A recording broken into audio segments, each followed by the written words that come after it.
함께 보실 말씀 시편 3편 1절에서 8절 말씀입니다. 함께 교독하시겠습니다. 여호와여, 나의 대적이 어찌 그리 많은지요. 일어나 나를 치는 자가 많으니이다. 많은 사람이 나를 대적하여 말하기를 그는 하나님께 구원을 받지 못한다 하나이다. 여호와여, 주는 나의 방패시요 나의 영광이시요 나의 머리를 드시는 자이시니이다. 내가 나의 목소리로 여호와께 부르짖으니 그의 성산에서 응답하시는도다. 내가 누워 자고 깨었으니 여호와께서 나를 붙드심이로다.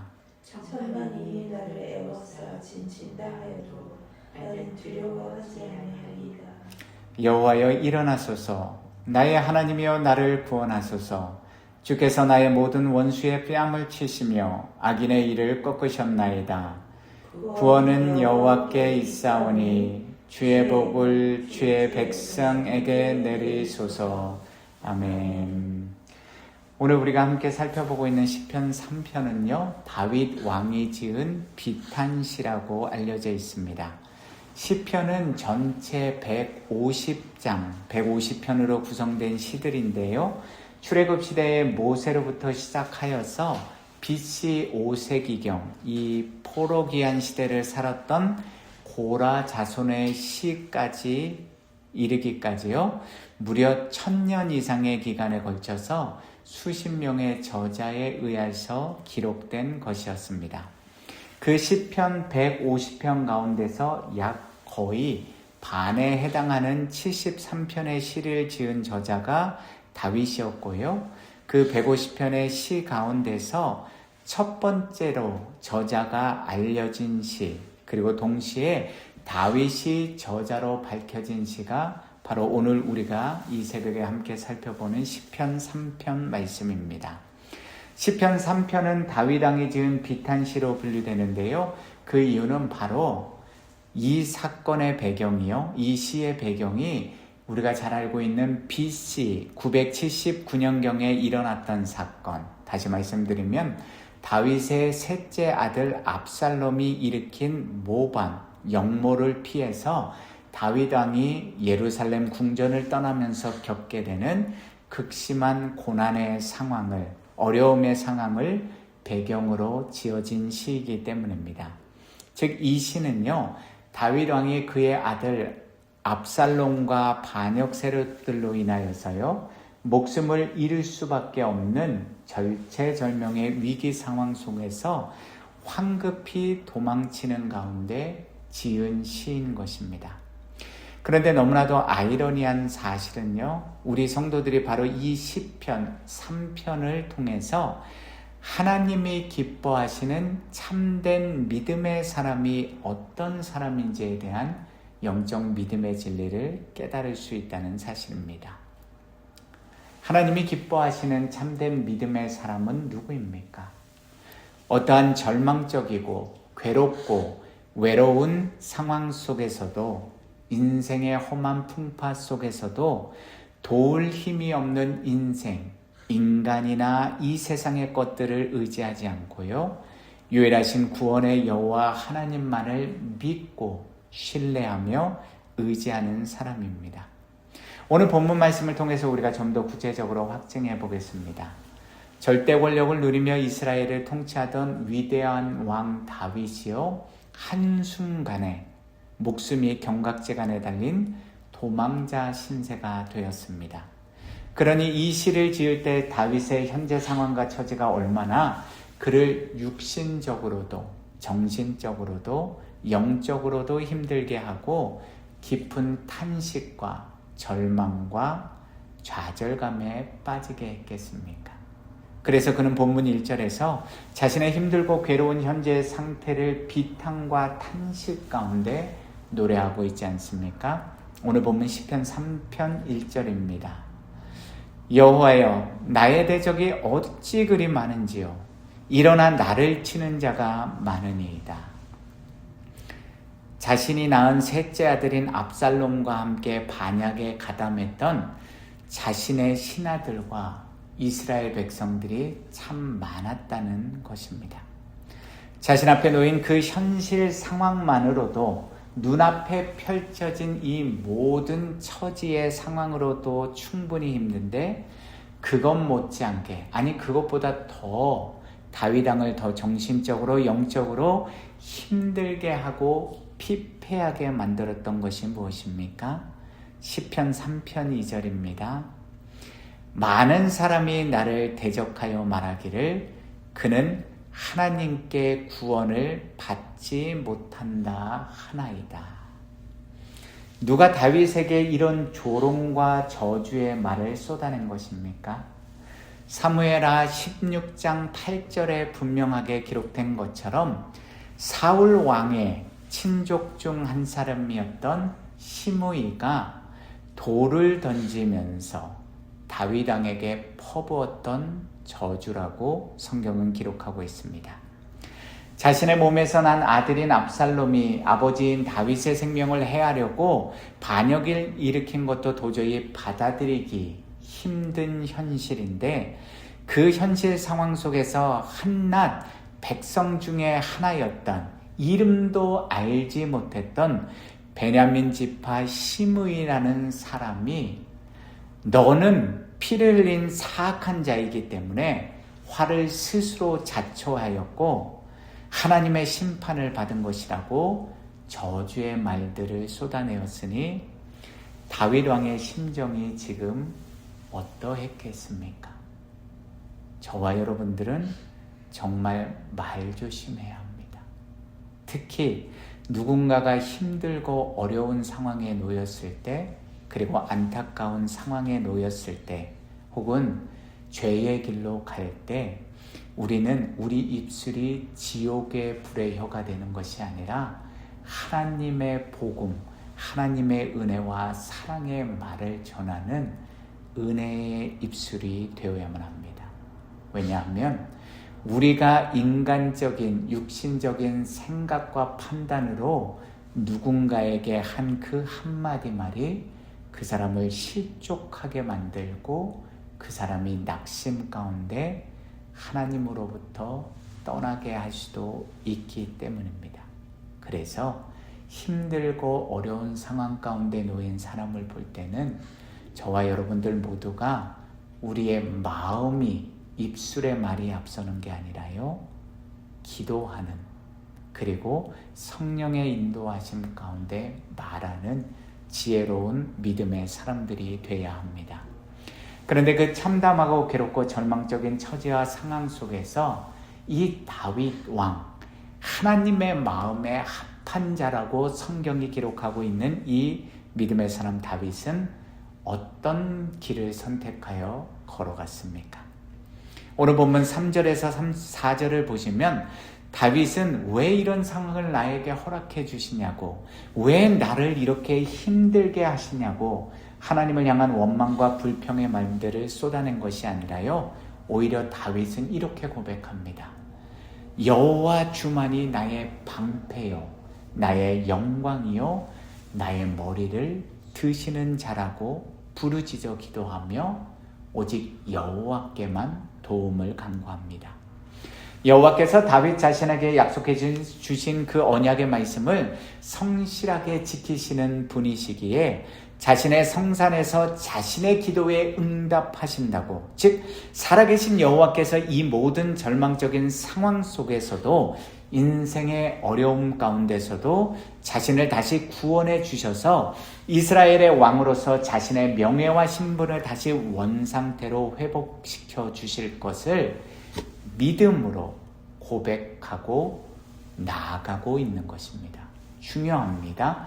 하나님께서 이미 그 어려움들을 해결해 주시고 승리와 영광의 길로 인도해 주시는 가운데서 다윗이 이 믿음의 고백을 한 것이 아니라 그 인생의 험한 풍파 속에서, 절망의 깊은 나락 속에서 이 고백을 믿음으로 먼저 하였다는 것입니다.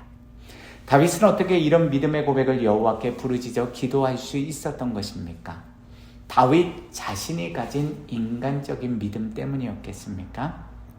아니면 우리가 다윗의 인생을 통해서, 성경에 기록된 다윗의 삶을 통해서 잘 알고 있는 것처럼 어린 양치기 목동 시절부터 그를 사자와 곰으로부터 지켜주셨고 거인 골리앗과의 전쟁에서 승리하게 해주셨고 수많은 사울왕의 살해 위협 속에서와 수많은 전쟁의 위험 속에서도 다윗과 늘 함께 하시면서 그를 지켜주시고 보호해주시고 인도해 주셨던 하나님의 신실하신 은혜를 다윗이 경험하고 알고 믿었기 때문이었겠습니까? 이 질문에 대한 명확한 대답을 다윗 자신이 오늘 본문 5절과 6절에서 기록하고 있습니다. 시편 3편 5절에서 6절입니다. 내가 누워 자고 깨었으니 여호와께서 나를 붙드심이로다. 천만인이 나를 애워싸 진친다 하여도 나는 두려워하지 아니하리로다. 여기서 너무나도 흥미로운 그리고 어떻게 보면 충격적인 사실 한 가지가 오늘 본문 5절 문장 속에 숨겨져 있는데요. 일반적으로 히브리어 문장에서 인간이 잠자는 것을 표현할 때는 본문 5절에 기록된 단어처럼 보통 우리말로 누워라고 번역된 히브리어 샤카부티의 원형 샤카부 하나를 씁니다. 그런데 본문 5절에서는 우리말로 자고라고 번역된 히브리어 와이사나의 원형 야생까지 덧붙여짐으로 인하여서요. 이 문장은 즉 다윗이 고백한 내가 누워 자고 깨었으니라 라는 그 말은요. 단순히 다윗이 누워서 자고 일어났다는 의미를 나타낸 것이 아니라요. 다윗이 아무런 염려 없이 단잠을 깊은 잠을 자고 일어났다는 사실을 나타내주고 있는 것입니다.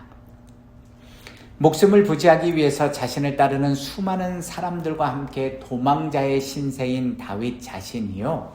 자신의 뒤에서 언제 압살롬과 반란군들이 자신을 죽이기 위해서 쳐들어올지 모르는 일촉즉발의 위기 속에서 어떻게 인간이 그 순간에 평안히 깊이 단잠을 자고 일어날 수 있겠습니까?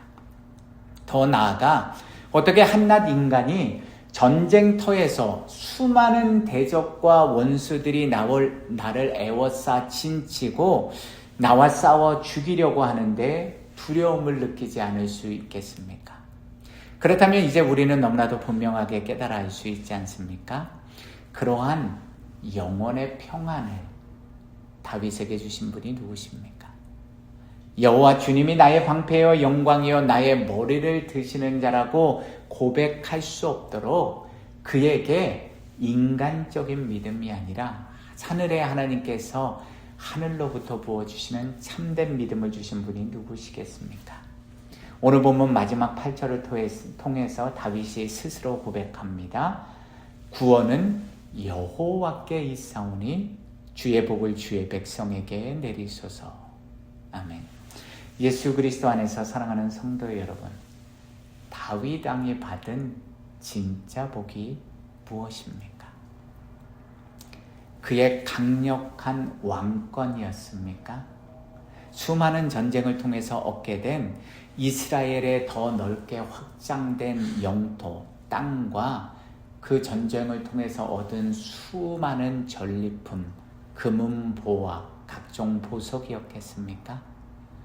자신이 가졌던 수많은 아내와 많은 자식들과 그리고 자신을 위해서 목숨까지 바칠 수 있는 군사들, 용맹한 장수들이었겠습니까?